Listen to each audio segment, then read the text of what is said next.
Tonight on Q Weekly, on women's law, we discuss the matriarch system of the ancient Amazon civilizations with Chris Sitka.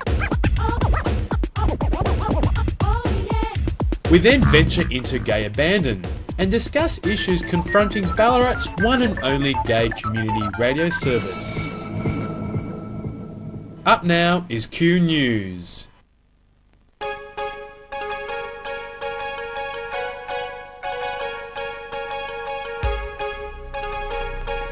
In Q News this week, up in Federal Parliament, Democrats Senator Brian Greig has attacked comments by Defence Minister Robert Hill defending homophobia in the military. Senator Hill has said the Australian Defence Force needs time to evolve out of current anti-gay culture following criticism of discriminatory rules. Hill's comments followed questions from Senator Greig on current discrimination in the ADF against same-sex partners of personnel who are currently serving or ineligible for pensions, housing loans, other benefits granted to heterosexual partners. And staying in federal government, November 4 was the date by which the federal government needed to respond to UN Human Rights Commission complaints about discrimination regarding the Edward Young case. The day has come and gone and still no response has been forthcoming from the government. A spokesman from the Attorney General's Department said that they were aware of the request and will be responding as soon as possible. Adding that the Commission's views were not binding, Labor MP Michael Danby, who raised the issue several times in Parliament, said they received no response from the Minister for Veterans Affairs, and the Attorney General would not admit to breaching UN conventions. The government does not acknowledge that Australia has failed to comply with international law, Philip Ruddock said in response to Danby's questions. And moving on quickly, Fisher back on trial. The third attempt to hear charges against former satellite boss Greg Fisher will begin next Monday in Sydney following recent adjournments, which is actually this week. Fisher is facing charges relating to incidents alleged to have occurred while he was head of Satellite Media. Satellite was heralded as the world's first pink float on the stock exchange and controlled at the time the majority of gay press in Australia before collapsing and going into administration in November 2000. A lot of pink fingers got burned on that one. The Northern Territory government has defended its proposed gay law reforms, saying the legislation about equality and refuting opposition claims it had not adequately consulted the community. Attorney General Peter Toyne said the public had been well canvassed before the bill was introduced, saying we have taken inputs from the community, we have certainly talked to the churches and are continuing to talk to them. Local sex on premises venue 10 Plus has won runner-up in the Stonington Council Business Award this year. Proprietor Brian Fuin said the award showed the liberal nature of both the awards process and Melbourne generally. 10 Plus was just pipped as winner by, strangely enough, a business in Toorak Road called Fairies. And internationally, San Francisco Public Health Department is spending $425,000 campaigning against the use of crystal meth in the gay community. The drug has been linked with risky sex and recent increases in HIV, with one recent health study showing over a quarter of newly HIV-infected patients at a local clinic had used crystal meth. Dr. Jeffrey Klausner from the Health Department said, "We have all sorts of evidence the crystal meth epidemic is playing an important role in increasing sexual risk behaviours and that it is leading to new HIV and STD infections." That's it for Q News this week. Don't forget you can write to Bent TV at PO Box 6256 St Kilda Road Central 8008. We'd love to hear your comments at benttv@bigpond.com. Don't forget to stay tuned to B News. There's a lot more coming up in the show in Q Weekly.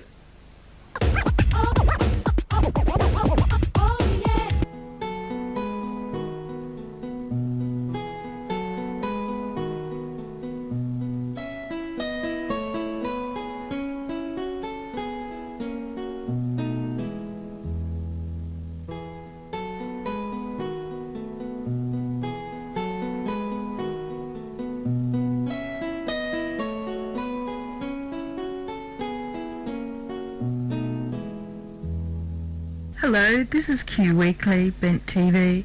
Thank you for viewing. We've been speaking with Chris Sitka over the last, quite a few weeks now on the goddess within. Isn't she gorgeous? Oh, wouldn't you like a body like that?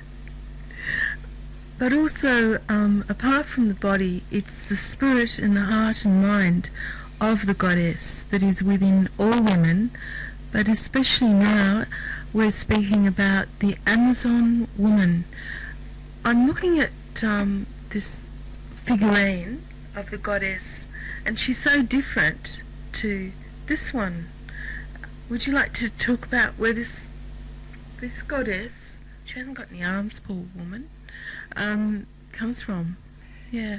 Okay, that's from the prehistoric Neolithic times in the Aegean area, and she's actually a death goddess that was used in... That wasn't funny. In death symbols. There's nothing wrong with death. Within the goddess culture, the cycle of life was revealed, and death was just a part of the cycle of life, just as, you know, winter turns into... Yeah, which is a rebirth, a kind of rebirth. Yeah. But, yeah, she does symbolise... She was used in ceremonies for the ending of life. And I think she relates a lot to the goddess culture in the sense that the ancient goddess culture itself died about 4,000 years ago. There was a patriarchal invasion in old Europe, and the ancient traditions in which women were revered and the goddess was sacred were destroyed rather violently. And I think it's a topic of interest to viewers of this program, because what happened at that time is I believe this is where the Amazons came into it, and we have heard within history of the Amazons as a legendary people, but there is evidence in the archaeological record of Amazons, and who I believe the Amazons were the resistors, the sort of guerrilla fighters, that when this ancient very peaceful, beautiful, spiritual, matriarchal culture was being destroyed by the rather brutal patriarchal hordes, that some of the women refused to be basically dominated and destroyed, and they formed groups of Amazons which struggled to preserve their culture, and I guess they had to fight off the men who were trying to dominate them. I wonder how that uprising began. What started this? Well, it would have begun spontaneously, because if you're having your culture destroyed and you don't want to be subjugated, then you will resist. And by another country? Yeah, well, destroyed. There weren't countries in those days. That people lived in little villages, and these groups would come riding in on horses and rape and pillage and destroy and take over and establish their own culture, and some of the women refused. And I think lesbians are really the survivors of this tradition, in the sense that the Amazons refused to be subjugated to male dominance, and it's gone on throughout history, and possibly in more recent times, because here we're talking about, say, 4,000-5,000 years ago, but that kind of spirit of resistance has continued, and you saw it right up into the time of the witches, who were really the wise women, the healers of medieval society, and they were also resisting and keeping alive an old culture. And there is an upsurge into the paganism and religious orders of the women now, isn't there? Yeah, there is a time. I actually don't like the term pagan so much myself, because but I do see that there is a lot of elements of survival of an ancient goddess culture, to use that word. And I think that lesbians probably right in the past were the priestesses of that culture. I like that. Yeah. I'm a priestess, so are you. And so are you. Yeah, so priestesses, that's a high spiritual order in actual fact, isn't it? Yeah. And that takes me back to thinking about Egypt, really. There was a lot of Isis, the priestess. There were a lot of rituals, women-only rituals, and they had the more or less dominance of being the healers and the negotiators too, in political sense. Well, you see, that's true of every culture in Yeah, the world, that yeah. originally women were revered, were respected, and were, spiritual leaders, and eventually they were, that was destroyed. Yeah. But there's always been women who've kept alive that tradition and have struggled for, to keep alive that ancient spirituality. So the modern suffragette in the 1800s going through to the feminists now. So we have unlimited life, eternal life, and that life force is the goddess within. And thank you for watching again. So thank you for watching Bent TV.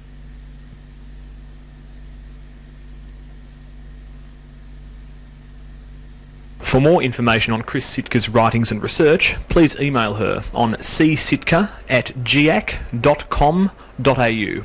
That's CSITKA@geack.com.au.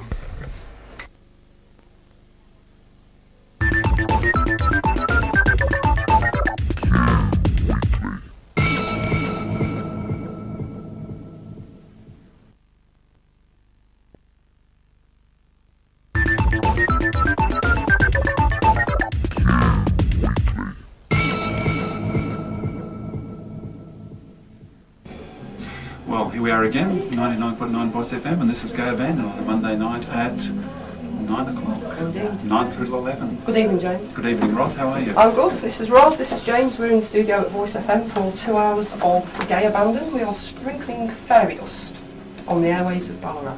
Now, we're here in your studio here, Voice FM. Yeah, Ballarat's only community radio station. Only community radio station. And the show you do, Gay Abandon, Yes. Monday nights. Monday nights, 9 till 11. That's sort of the nerve centre of gay community and gay culture in Ballarat, It yeah? is the only gay activity happening in this fair city. Really? It is the focal point for the gay community here. We have no social life, we have no venues, we have no support groups, so this is your lot. If you're queer in Ballarat, this is it. Has that always been the case, or is it a recent thing that there's nothing to do? I've only been here for 2 years, but I've been tracking the history. I like to find out the gay history of the places I'm in. Yeah. And apparently 15 years ago, Ballarat had a thriving gay community that rivalled Melbourne's, apparently.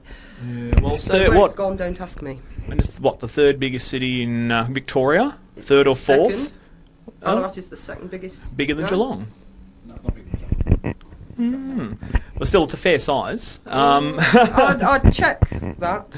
We're having The disputes debate's here. on, yes, We Ballarat's are. population. But it's still a fair size. It's an incredible size, 83,000 people. What's the go? I've got no idea. I think we have a case of older gay people from Melbourne moving out to the country to retire from the scene, so there isn't a need for one for the older person really, and young people that are coming out just head off straight on the train down to Melbourne where they can have fun but also be anonymous, Yeah. because there is so much stigma in this town to being out, and I can only perhaps name on one hand the out people I know. I know a lot of gay people, but out people, no.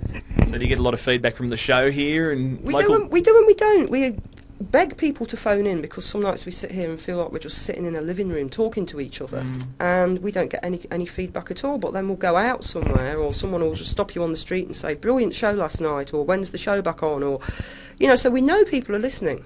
There's a lot of people listening, but they are not visible. At least that's gratifying to a certain extent. Then there's some listenership out there. Yes. And we have a lot of straight listeners as well, which is interesting. We have a lot of straight viewers too. I imagine, so. I mean, you're English, obviously. I mean, how does Ballarat compare to a similar-sized town in England for gaydom? Dreadfully, Yeah. absolutely dreadfully. Yeah, I mean, where I come from in England, it's considered a small city, but it's 3 times the size of Ballarat. Yeah.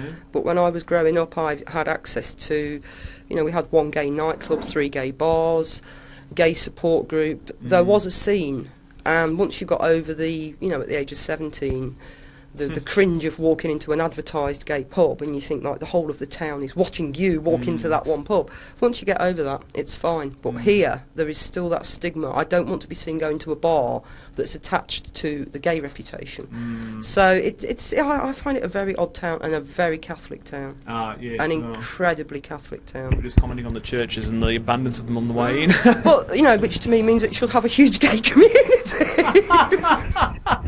Hey, hey. How long have you been in Ballarat? I've been in Ballarat more or less for more than 20 years. Yeah? Melbourne boy originally? Originally, yes, from Melbourne. Yeah, so how have you found being out here?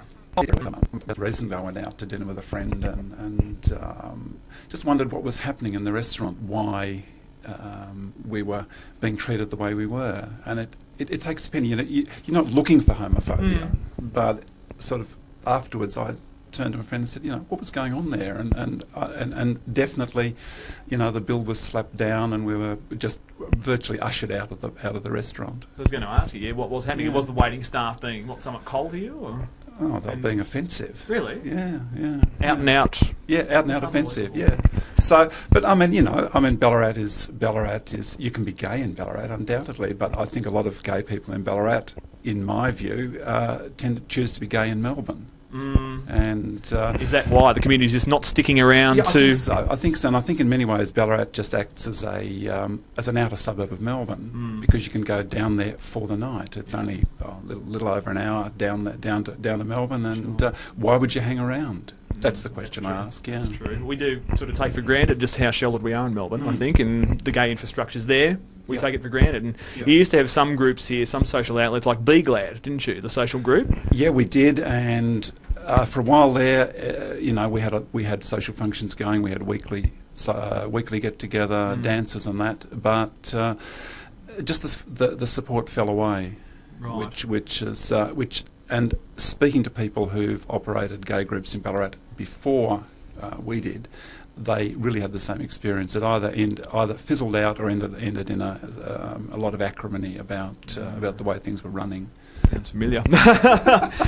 So you really think it's just that business people aren't hanging around and supporting your infrastructure and that's the feeling I get.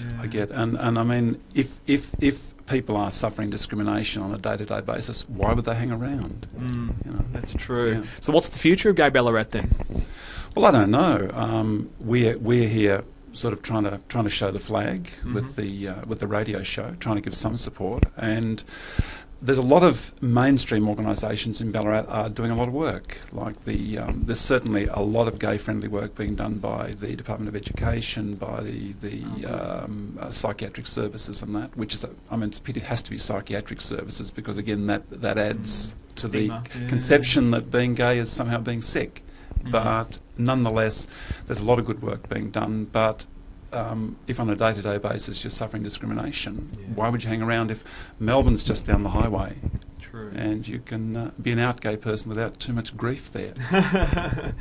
Yeah, well, we came here to visit you today at Voice FM and came to a bit of controversy in a way in getting into your studios. Yes, well, Roz had the studio booked for the time we wanted to be here, and the presenter who was the presenter who thought this was his time slot, and he was also a board member of Voice FM, seemed to have some objection which he wouldn't state as to our being here. So the worst you would assume that we were dealing with homophobia. Maybe there was a lot of territorial ambition. Maybe this guy's just a bit annoyed that he's been running a program for 20-something years and no one's come up to interview him. So I don't know, but whatever it is really petty, small town politics, and it is just really so boring. It is. I mean, what we've witnessed this afternoon over the studio booking is very typical of what I've put up with for a year at this station. I took the job as manager of the community radio station, and the first 3 months I was getting phone calls from people I'd never met before telling me there shouldn't be queers in community radio. Really? So they not didn't part have, of the community? No, apparently not, and they didn't have queers before I came along, which amazed me. Things calmed down, unfortunately I left the station because I couldn't handle this kind of pettiness day in, day out. As far as I'm concerned, Gay Adandon has as much right to be in this station's schedule as the ethnic shows, as we are working on a broad community, from a broad community. So all this, whether I should be doing the station manager's job, whether there should be a gay show, is absolutely totally irrelevant. And at the end of the day, we are the only service in Ballarat for people that are gay. So how can you object to it? It's bizarre. Indeed. We're a gay show, gay space, we all get together and talk about the issues. We cannot start having separatism within our own community. Otherwise, you end up bigoted.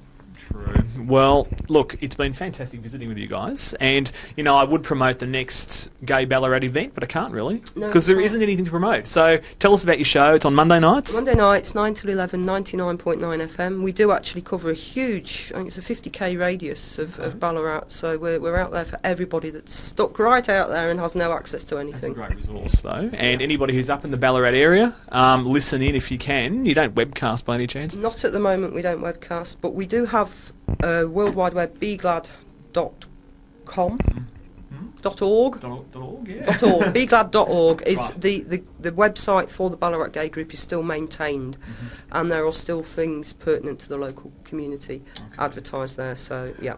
Wonderful. Well, guys, good luck with and long live the show, I say. Thank you so much for taking time out to talk to us today. And thank you for coming up from the big city and looking after these poor country cousins. It's been wonderful. And get up to Ballarat, have a bit of a holiday and support your Ballarat community. And thank you so much. Back soon. Is there anything you'd like to see on the show? Please drop us a line with any feedback to q_weekly@yahoo.com.au.